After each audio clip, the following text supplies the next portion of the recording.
Hi, I'm going to show you how to install Alpha Glass on your phone. A quick note, if you also plan to protect your phone with a case, install your Alpha Glass first. Let's get Alpha Glass installed. Begin by thoroughly cleaning your touchscreen with the included alcohol wipe. Then, dry it with the included microfiber cloth. This is an important step to ensure there is no dust or skin oil on your screen that would prevent the glass from sticking. Grab the install guides and slide them firmly onto the top and bottom of your phone. The guides are identical, so it doesn't matter which is top and which is bottom.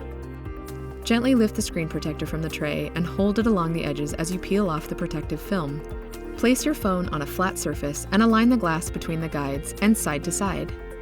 Gently lower the glass onto your touchscreen, pressing all around and along the edges to set the adhesive.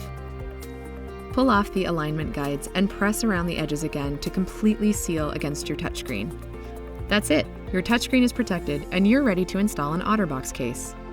Should your first attempt not work out well, you can remove and reposition the glass with the guides. Be careful not to get any dust or debris along the adhesive edges when you reapply.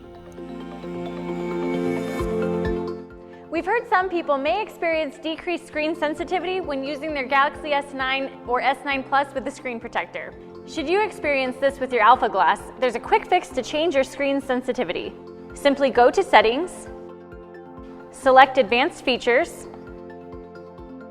see Touch Sensitivity, Off for less sensitive or On for more sensitive.